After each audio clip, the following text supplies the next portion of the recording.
Para mitra sadaya nu sami-sami ngabandungan dongeng, carios nyambung nuju dianca Kumang Jaya Cipanon Indung karangan Kileksa. Atuh kasugri kaum dangu nu sami-sami ngabandungan ye dongeng, mugi-mugi dongeng-dongeng di Mang Jaya official tiasa katampi kalayan kabingahan. Atuh sakali deui Cipanon Indung karangan Kileksa ayeuna nincak bagian ka-24 para mitra sabada Mang Jaya namatkeun bagian ka-23.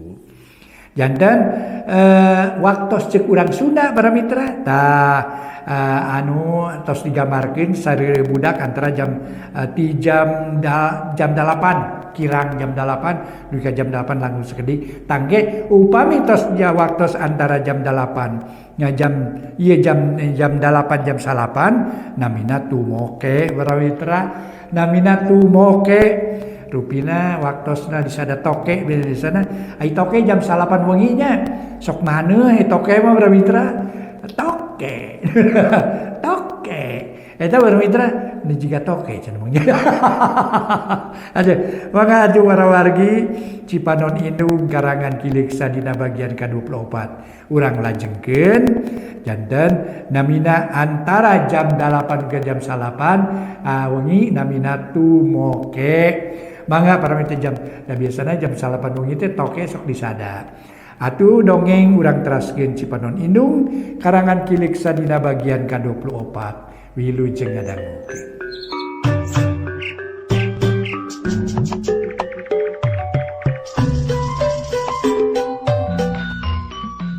Para mitra sadaya kumaha daramang, alhamdulillah Mang Jaya aya hibar pangduati para wargi tiasa mancen tugas neraskeun hanca dongeng anu judulna Cipanon Indung karya Kileksa ayeuna nincak bagian ka-24. Para mitra kaum dangu nu sami-sami ngabandungan ieu dongeng. Dugi ka ayeuna para wargi atanapi dugi ka nalika kamari urang teras-terasan ngadongengkeun perkawis Bisarmi, Rojali sareng nu sanesna. Ayeuna urang tuna heula ieu dongeng para wargi lalampahan Bisarmi nu keur neangan nu jadi anak bari neangan pangupajiwa. Samalih lalampahan Rojali nu geus lila ningalkeun lemur cileutik. Nu geus indit ka kota rek neangan pagawean ayeuna urang malikan deui ka tukang nyaritakeun lalakon nu geus lila katunda-tunda. Karta nu geus lila teu dicaritakeun ayeuna urang guar deui. Salila aya di jero panyara karta sadar kana kasalahanana. Manehanana narima kana naon-naon nu tumiba kana dirina. Atuh aya di jero panyara teh tetep sadar bari jeung eling kanu maha kawasa hukuman anu katarima. Dianggap panebus dosa, pikeun ngurangan dosa saeutik-eutikeun. Dari sirna mah pimanaeun dosa teh. Di jero kamar panyara karta tepung jeung hiji kolot asal ti Sumatera, nu geus leuwih ti heula aya di dinya. Manehna dihukum alatan ngaduruk kebon kopi milik mitohana, eta jalma ngaranna Muron. Pangawakan jangkung gede beungeut bosongot budi amprotan, kumis baplang sangadulang jangot gomplok, gede tapi najan keritan beungeut jiga kitu ari hatena mah bersih. Taya niat jahat atawa dengki. Kapapada batur nyaahan, tara haok polotot jiga nu sejen komo kakarta manyaaheun pisan sabab jiga sahate jeung manehanana tara daek riributan jiga nu sejen. Pareng dina hiji mangsa, Murod jeung Karta dariuk paduduaan bari nalingakeun baturna nu keureuh bangun lungse. Lantaran tadi isuk tas kerja bakti meresihan wangunan di eta panyara. Yang Karta, akang hayang nyaho kana lalakon ujang nusanyana. Nah naon nu jadi sabab pangna ujang asup ka ieu tempat? Cing caritakeun ka akang urang ngobrol we sama ngalamun. Ceuk Murod bari neuteu. Ngomong Sunda geus bentes kawan tugas lila cicing di Bandung. Kieu ka Murod lalakon kuring teh kacida pait peheurna ari lantaran kuring teh kaasup jalma miskin sagala teu boga. Katurug-turug karesep kuring kacida gorengna nyatana resep ngadu kapangaruhan ku babaturan nu ngaran Ocim. Sanggeus taun-taun kitu lampah kuringnya kuring sadar yen resep kana ngadu teh salah jeung ngabahayakeun. Nya kuring insaf sarta janji kana diri yen rek babalik pikir. Tapi dasar kudu panjang lalakon aya-aya we pijalaneun sangsara teh kieu lengkep nama. Saterusna Karta nyaritakeun pangalaman ti mimiti patelak jeung Ocim sabatur-batur. Nu akhirna Ocim tiwas ku Karta alatan gelut. Nyati harita manehna ditewak kuno wajib dugi kadanget harita aya di jero panyara unggah balewatangan. Tak itu kesalahan kuring teh Kang. Memang rumasa kuring geus gagabah jeung kajurung ku nafsu. Cek Karta nutup kateranganana. Murod meni unggut-unggutan manehna ngarti kana dosa jeung kasalahan Karta. Paingan atuh ari kitu mah akang ngarti kana pasualanana. Pantes najan rek dihukum tahun-tahun ge. Tapi kun bae da sagala rupa geus kaliwat, ayeuna mah sang hareupan we nasib nu tumiba. Ulah dipake aral sok sumawona, dipake subaha atawa berat mah. Ih, da nya Kang. Ulah dipake sedih atawa nalangsa da moal aya gunana atuh da. Mending etu marima we kalayan kasadaran ngarah ieu hukuman jadi panebus dosa pikeun urang. Tapi Kang kuring teh panasaran kumaha ari lalakon akang. Naon sababna aya di dieu jeung deui urang mana akang teh nu sanyana? Karta neuteub manehna panasaran. Hayang sidik kana lalakon Murod. Halus memang kudu kitu ngarah bisa silih tukeurkeun pangalaman. Pikeun namahan luang ngarah bisa nimang-nimang sagala rupa masalah tina kahirupan. Ari sabab sakabeung pangalaman batur teh sok gede gunana keur pioboreun urang dina ngoning hirup di alam dunya. Kieu lalakon akang teh Jang. Murod eureun heula nyaritana di selangku ngareret ka palebah kamar jaga. Tapi teu aya nu matak curiga aya nu jaga ge teu nempo ka manehanana jeung jauh deui pok neruskeun obrolanana. Ari akang teh boga mitoha beungar pisan. Cicingna di Palembang sarta ngabogaan kebon kopi puluhan hektar. Ti mimiti melak nepi ka bisa dipanen, akang milu miara, milu ngamodalan.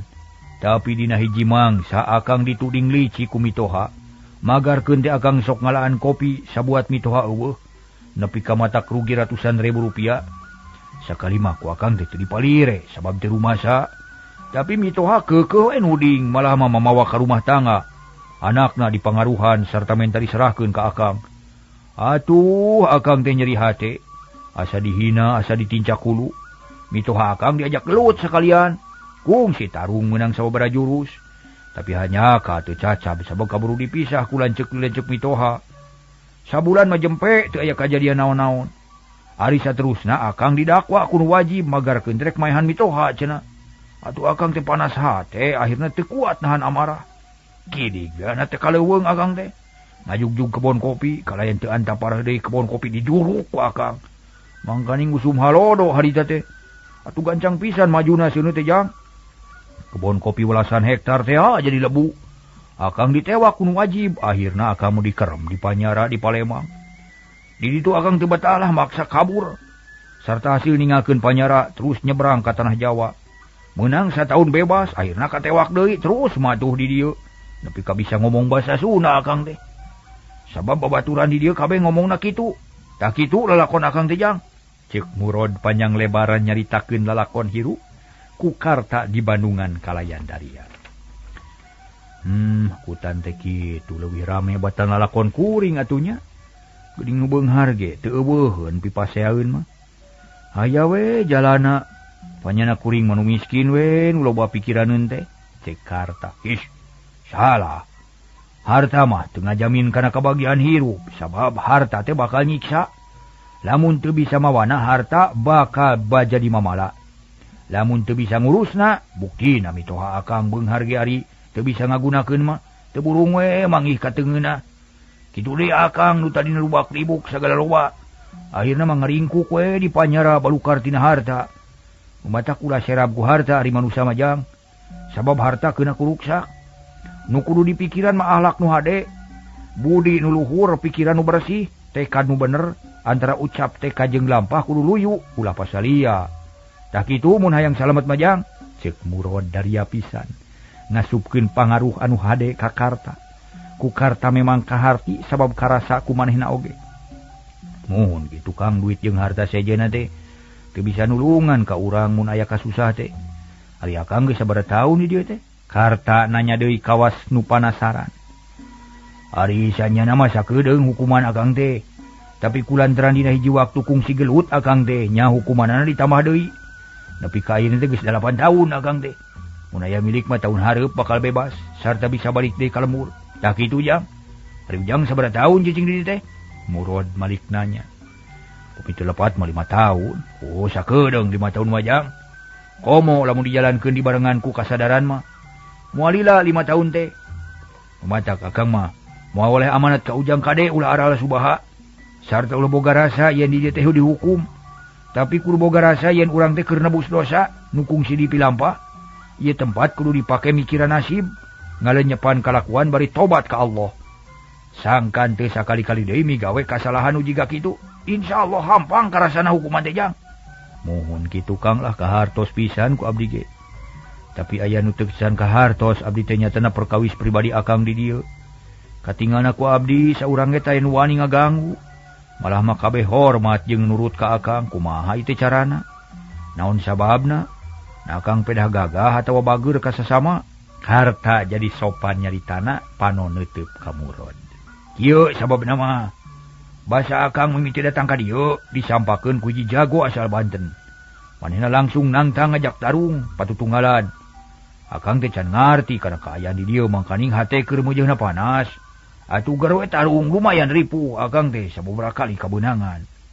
Tapi akhirna jago Banten teh rubuh ku akang. Sarta manehna talu ka akang. Tati harita taya nu kumawani ngahina ka akang. Malah sakabeh pangeus ieu tempat nurut jeung talu ka akang. Kahiji eta nu jadi sababna. Kaduana akang tara ngagugurung kaributan, tara nungtun pipaseaeun. Malah akang sok mamatahan ka babaturan sangkan getol ibadah. Rajin nyaliksik diri, atuh nyawang awak. Sangkan bisa ngarobah nasib, ganti pilempangan kana jalan nu hade. Taku jalan kitu sakur nu aya di dieu resepeun ka akang teh. Taya ngamusuhan ka akang mah, da kitu sabab-sababna mah jang. Jadi jelas mun hayang salamet teh syaratna lain kudu gagah atawa sakti. Lain kudu jadi jagoan tapi kudu hade tata hade basa. Alus laku lampah jeung patekadan. Mun urang ngajak bener ka batur urang sorangan kudu bener. Taya hartina ngajak bener jeung bageur ka batur mun sorangan baragajul mah. Da batur ge batu-batan nurut mah anggur ngajebian tak kitu jang.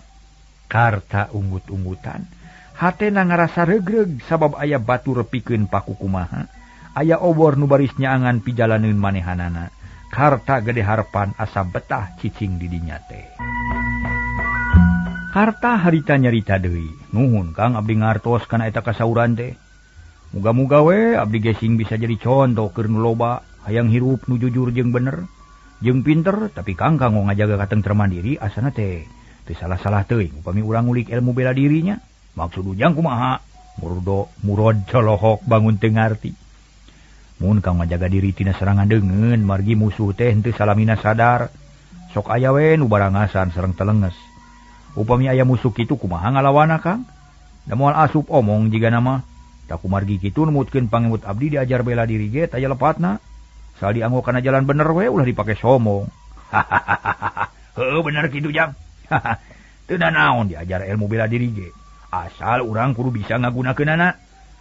Jeung deui anu penting mah kieu jang. Diajar ilmu bela diri teh ulah keempat. Hartina ulah ngan diajar dina silatna wungkul. Tapi oge kudu jeung salatna. Ulah diajar kelid bungkul tapi jeung tauhidna. Tak kitu. Lain ukur diajar pencabungkul tapi kudu dibarengan jeung takwana. Da lamun geus kitu insyaallah moal keempat, moal berat sabelah. Hartina mah moal kitulah jomplang gitu. Kena bari saimbang antara kekuatan lahir jeung batin, antara jasmani jeung rohani. Sabab mun diajar silat bari teu salat, kekuatan aya dina dirina teh bakal mawa cilaka kana awak. Sabab bakal sombong, bakal ujub, bakal ria jeung takabur. Rasa maneh gagah jeung bisa silat, rasa maneh ieu aing teu deungeun. Engkena bakal ngahina ka batur, bakal barangasan sok hayang meunang sorangan, jahat we ka ditu teh. Tapi lamun diajar silat jeung salat, insyaallah bakal nambahan kekuatan nu leuwih rongkah. Ari sabab sajabana bisa ngelehkeun musuh mangrupa manusia, oge bakal mampu ngelehkeun musuh nu aya dina awak urang nyatana nafsu. Sabab musuh nu panggede-gedena iwati merangan hawa nafsu nu dana diri urang sorangan. Ceuk Murod bari pepeta panon mencerong ka Karta. nu molohok ngabandungan mun kartos tapi kumaha carana Kang na tiasa upami diajar ku akang sadayana we sakantenan lah salat sareng silatna ceuk Karta bangun panasaran hayang diajar nu nyanya oh hayang diajar ti akang nyadeuna naon taya salahna malah maato nu aya sabab aya keneh jalma nu gede sumanget kana diajar heug ku akang rek dilatih tapi sing inget kudu bisa ngagunakeunana sabab teu meunang dipake teu puguh ieu mah kumaha sanggup sangem Kang lah tangtos baris tumut kana kasauran akang heug mun kitu mah peuting ge bisa ngamimitian diajar yu ayeuna mah urang kacai heula geus lohor ieu waktu teh Murod nangtung tuluy neuteub ka palebah masjid didinya geus loba jalma pating rariung ngadagoan bedug lohor atuh geus kitu mah Murod jeung Karta kaluar ti kamarna tuluy muru kacai hate Karta jadi tentrem aya didinya asa dilemur sorangan sabab teu karasa nu ngelis teu asa dipangumaraan boga babaturan nu ngaran Murod asa tepung jeung lanceuk pituin gancangna carita para wargi Karta geus ngamimitian diajar silat ti Murod dibarengan ku diajar salat jeung bag-bagan agama Karta suhudna keur diajarna kahiji bener-bener hayang ngala sagala bisa kaduana keur maehan rasa bosen jeung kesel nu salilana ngukuntit kamanehanana ari aya kagiatan mah teu karasa nyerelekna waktu teu mikiran wae nasib anu kacida matak jengkelna malah anak jeung pamajikan nu biasana sok ngagoda pikiran ayeuna mah bisa dipopohokeun da katungkulkeun ku latihan boak beak poe jebul minggu tutup minggu datang bulan teu karasa 8 bulan geus kalakonan Karta geus aya kamajuan tina ajaranana ilmu ti Murod geus loba nu kapimilih kalayan hade Karta beuki sumanget diajarna lantaran asa hampang jeung kacida gede gunana keur manehanana dina hiji peuting para mitra Karta jeung Murod dariuk di kamarna sila bari ngalepus udud Karta geus beda tagogna ayeuna mah teu kawas nu geus-geus tak teu karasa geuning nyerelekna mangsa teh nya ujang teh geus 8 bulan diajar ti akang teh sarta geus aya kamajuan nu ngagumirakeun kumaha perasaan hate ujang ayeuna nya aya parubahan atawa henteu ceuk Murod bari neuteuk alhamdulillah kaayaan abdi geus robah pisan ayeuna mah Kang sagala rupa pangajaran ti akang kaharti jeung katarima nuhun Kang mugi-mugi we sing aya mangfaatna kanggo akang jeung abdi jawab Karta bari marahmai hatena ngarasa bunga sabab Murod bener-bener nyaaheun kamanehanana oh syukur jang memang kitu harapan akang ge tapi wayana ye akang moal bisa lila-lila marengan ujang di dieu nu tangtu isuk pageto akang kudu paturai kade sing teteg hate sing sabar sing tawakal ulah babari kapangaruhanku kaayaan di dieu sabab jalma di jero panyara rupa-rupa teu sapamadegan jeung satujuan urang kudu boga pamadegan sorangan kudu kuat jeung kudu pageuh lir ibarat lauk-lauk najan cai lauk asin manehna teu asin pan tak urang ge kudu kitu najan kaayaan di dieu hideung urang ulah hideung kieu contona ceuk Murod rada dareuda sabab bakal tereh paturai jeung Karta puguh Karta meni ngajenghok bakat kureuwas teu nyana bakal ngadenge omongan anu mata kaget naon Kang naleres teh ulah kitu Karta teu percaya bener tak tadi isuk-isuk akang dipanggil ka kantor kepala didinya akang menang beja yen sakedeung deui bakal kaluar ti tempat tapi kade ulah loba mong kabaturkeun bae mun akang geus tepi kana waktuna mah balik bisi aya kajadian-kajadian teu dipiharep maklum jalma teh panti sarua Karta ngahuleng ngadenge katerangan kitu hatena ngarasa sedih asa rek ditinggalkeun ku dulur nu moal balik deui Karta kacida lewangna rek papisah jeung Murod atuh sabab meuni asa leungit cecekelan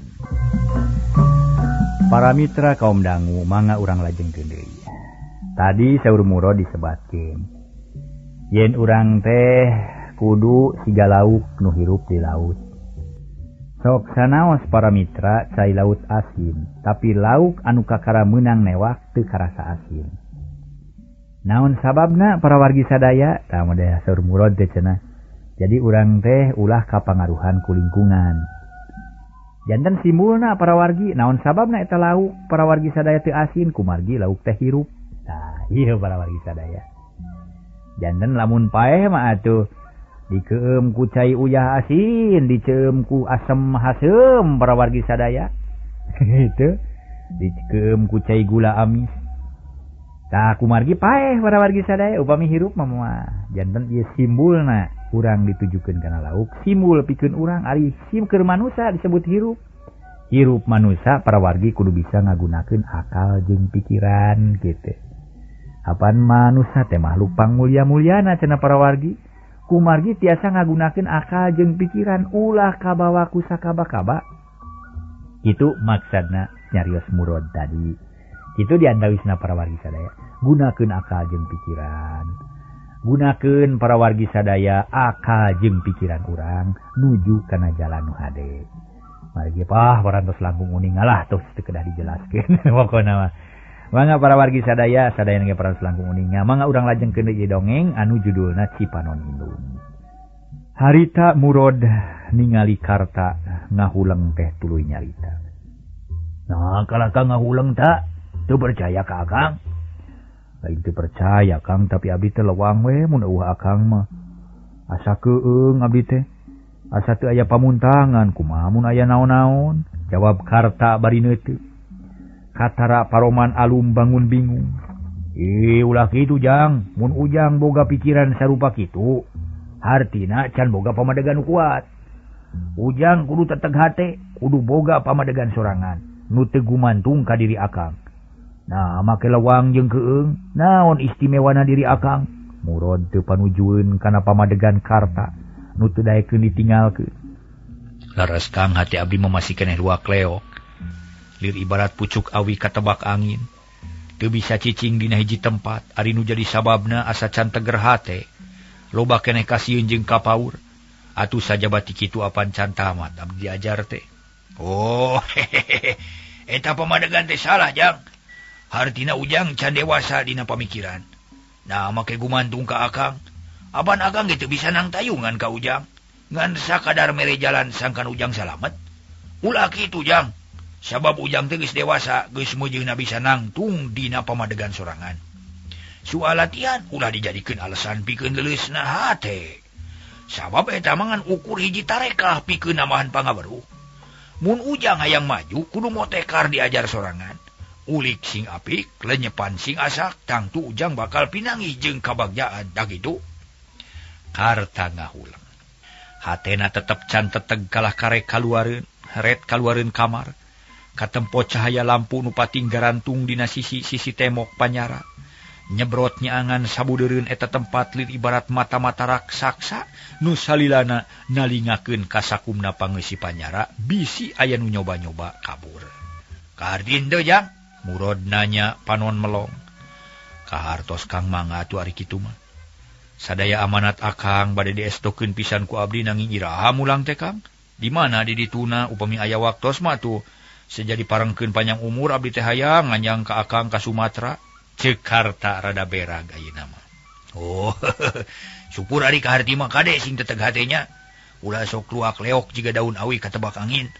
Ari perkara Akang jigana wae. Mun isukan aya naon teh apa geto balik gumantung kana putusan ti kapala. Upama ujang aya karep nganyang ka Akang datang we ka Palembang tanyakeun we ka Lemur Solok. Tuluy nanyakeun Haji Asnan. Tadi dinya bisa nanyakeun ka Akang eta haji. Nanyakeun ka eta haji tangtu bakal tepung jeung Akang. Moga-moga we sing aya umurnya. Nuhun Kang, urang silih doakeun we atuh ayeuna mah sing salamet. Tah bener kitu we lah. Urang kudu wani nyang hareupan ieu kanyataan. Ari sabab mun aya mimitina sok aya tungtungna, mun aya mangsa patepung sok aya mangsa paturai. Hal ieu moal bisa dibantah deui. Karta ngahulang deui. Ras inget ka anak jeung pamajikan anu mangkuk di lembur. Nahnya bakal aya deui mangsa patepung jeung sabada paturai. Karta geus sono ka anakna. Nu geus lila teu patepung jeung deui karasa dosana. Sabab dina mangsa keur babarengan tarapisan malire kanu jadi anak. Kawas nu tayakanya ayeuna mangsa pajauh karasa sonona ka anak teh. Kaayaan peuting beuki jempling pangeussi panyara geus tali brasare. Sakapeung sok kadenge sora sapatu nu pating kadepruk. Ngontrol ka unggal kamar bisi aya sakitan nu kabur. Batre pating kole batrir kira tuluy ngiles deui marengan sora nu leumpang ngajauhan. Ari Murod jeung Karta harita teh masih keneh ngajentul duaan, siga nu teu hayangeun sare. Lantaran hayang cacap sosonoan, Samemeh paturai teh, atuh dina kaayaan jempling teh maranehanana uplek ngobrol. Sagala dicaritakeun, ngaguar lalakon nu geus kaliwat. Maksudna mah sangkan bisa ngalenyepan mangsa ka tukang.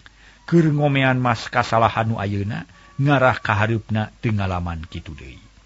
Kocapkeun isukna Murod disaur ku kapala kantor. Murod gancang nemonan panyaur ku karta dijajabkeun tepi kalawang. Geus kitu balik deui bari jeung hatena teu puguh rasa. Jajantung ratug kawas nu tutunggulan, ras inget ka kulawargana nu ditinggalkeun di lembur. Iraha aing bisa bebas. Iraha aing patepung jeung nu jadi anak. Wayahna Rojali ku bapa kapaksa ditinggalkeun. Sabab kudu bapa kudu ngalaman hirup di Panyara. Bapa ngalaman hirup di ieu tempat. Tapi muga-muga sing bisa patepung deui sabab Murod ge dihukum tahun-tahun akhirna bebas. Dangtu dina hiji mangsa mah. Bapa ge baris bebas bisa kumpul deui jeung hidup. Cek Karta ngomong sorangan siga nu gelo. Tapi cek pamikirna mah hareupeuna teh aya Rojali anakna keur ditungtun ku indungna ngahaja besuk ka manehanana. Karta asup deui ka kamarna. Gek diuk bari melong kaluar pipikiran ngabelesat kanu anggang. Ngamah alam bebas dina sawangan. Waruga Karta jiga nu kosong molongpong sabab sukma kumalayang nganteur lamunan. Keur kitu para mitra sadaya kurutak anu datang. Horeng Murod balik deui paroman marahmai leumpang gagah. Yakin para mitra keur meunang kabunga. Lantaran poe eta mangrupa poe bungsuna pikeun cicing di Panyara. Tak, Karta. Kunaon ngahulang wae? Ka dieu sakedeung. Akang rek cacarita ka ujang. Cek Murod bari gek diu. Panon neuteup ka Karta puguh we Karta meuli ngagurubug bakat kureuwas. Da puguh eukeur ngalamun ret ka Murod pok nanya. Aya naon, Kang? Nah, geuning bet balik deui, teu tulus muli teh. Nah, bet boga pikiran kitu. Lain rek balik deui, ngahaja we nepungan heula Karta. Samemeh pisah anu can kaitung teuing geus sakumaha lilana nya. Samemeh papisah. Da kulantaran kitu akang ngahaja ka dieu heula. Rek amitan ka Karta, hampuranya bisi akang loba kasalahan ka Karta. Murod nyodorkeun dampaleungeun. Ku Karta ditampanan bali ngaleper. Sawangsulna Kang abdi ge nyuhunkeun dihapunten. Cios atunya wilujeng angkat we atuh. Abdi ngiring bagja. Jawab Karta bari cari nakdak. Sing gede hate jang. Akang tulus balik poe ieu. Kade sing bisa ngajaga awaknya. Ulah kabawa ku sakaba-kaba. Sabab tempat ieu kacida rapuhna babari robah pamadegan lamun urang teu waspada. Murod nangtung.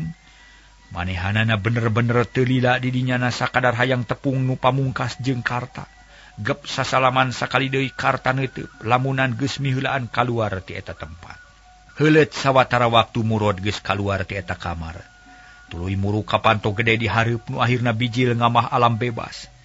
Dijajabkeun ku pangdoa ti Karta sabada sasalaman jeung sipir. Leos Murod init lengkah tenang hate tentrem jalan anyar geus ngemat. Hareupeun nana nu baris disorang ku manehanana. Para mitra kaum dangu, heuleut sabulan ti saprak papisah jeung Murod. Karta kakara bebas deui hatena henteu nguluwut teuing jiga ti heula. Ayeuna mah Karta geus boga pamadegan sorangan, geus teu gumantung kanulian. Lantaran alam kahirupan di jero Panyara merlukeun rupa-rupa kawaspadaan sabab loba gogoda nu bakal ngaganggu kana pamadegan hiji jalma nu tadina cicingin. Bisa jadi barangasan. Nu tadina bageur bisa jadi galak jeung harap. Dina hiji mangsa aya sakitan anyar nu kakara asup ka eta Panyara. Pangawakan jangkung badag beungeut bosongot budi amprotan. Sepir babaling bingan pikasieun dampal suku jebrag jeung busekel. Sorot panon salilana galak buburilakan lir mata kutuk. Eta jalma katelah si Gober ngarana lalanihan dan ngaran asli nama teu kanyahoan. Bagea dulur-dulur. Keur naraon euy cameot. Siga nu cacingeun we sia. Harudang. Hudang euy. Cek si Gober dina hiji poe. Kakara 3 poe aya di dinya geus loba gaya hayang kapuji ku batur jeung sikepna jumago pisan. Nu araya di dinya taya nu nemalan kabeh jempe bari neuteup ka si Gober. Nu lajag-lejeg bangun eukeur nangtang lawan. Kulantaran teu aya nu nemalan si Gober kerung, pudig-dig nafsu kawas nu edan. Amarah murid bawang teu kaopan tea amarahna. cucunguk lemut. Kunaon sia ngaharenen mah ha? Pire atawa kumaha sia? Nah, teu daek ngomong jeung aing. Awas sia mun teu ngomong. Dibebekeun bibir sia ku aing. Ngomong kitu na teh bari ngagegag. Ngadeuketan ka hiji jalma nu jangkung begang ngaranna disebutna si Loyo. Begang. Jangkorang, congcorang murus, saha ngaran sia? Kunaon sia kucap-kuceup jiga nu cacingeun ha? Bolot atuh seutik mah deuleu. Cek si Gober bari noel kana irung. Puguh si Loyo menibun celik bakat ku amak. Teu ridho dikitu-kitu teuing mah jung nangtung haok nyentak. Nah, sia teh kabina-bina teuing sia bunga haok. Ka aing ngahina sia kaos ka boneka. Untung gagabah sia aing manajan jangkung kuru ge. Mun ngarautan sia moal sieun najan kudu adu hareupan jeung sia. Nu bosongot sabab najan jangkung sia gagah ge. Moal ditarajaan ku aing. Ngadenge omongan si Loyo kitu panon si Gober menibun celik bakat ku amak. Untuk tipe perket nahan amarah bibir ngawat kagegel saeutik. Tina awahing ku gemes solongkrong majukeun peureub katuhun nu buleud. Hampir antel kana irung si Loyo nu keur ngabedega nulak cangkeng. Aing nanya sia bener-bener saha ngaran sia? Kamana wae sia ngabacot teh can wau jeung aing ye? Aing si Gober ye. Gober, jago nu geus moyan di Karawang. Aya ngasaan boga mata? Jawab sia. Cek si Gober bari molotot peureub beuki buleud we. Meh antel-antel kana irung. Si Loyo kapaksa unur-unuran sabab irungna sieun ditinggang ku peureub. Aing mah teu hayang wau jeung bungaok sia da moal rugi teu bau jeung ge. Aing moal ngabejakeun ngaran rugi. Jawab si Loyo tegas. Nah atuh jakuk peureub si Gober nu buleud nyayang kana cukang irung mending ngagejrot. Aduh, gelo sia bungaok. Si Loyo ngalengak. Terus namru mata kuatir suku ngarampeo teu kuat nangtung. Si Gober beuki nafsu seak cabrod nonyok deui kana tak-tak si Loyo. Teu bisa hojah si Loyo teh ngagoledag bari humarurung. Muringis nahan kanyeri cukang irung jeung tak-tak meni asa remek. Sok maju sia. Can wawu jeung aing meureun nya. Rasakeun hadiah ti aing deuleu ye. Saha nu rek ngabelaan ka sia? Alah, congcorang murus. Sok sia udah wani. Mun aya nu wani ngabelaan ka si congcorang murus, maju. Si Gober ngalejeg nangtang lawan para wargi sadaya. Panon burahai beureum. Siga nu mabok, dua peureub meniti peperkat dikepeulkeun. Ari nu araya di dinya taya nu wani nema carolohok bae bari nitenan laku lampah si Gober nu somong. Tapi lila-lila Karta jadi panasaran hayang ngajajal pangawasa si Gober. Pedah boga rasa yen dirina kungsi latihan jeung murod teh.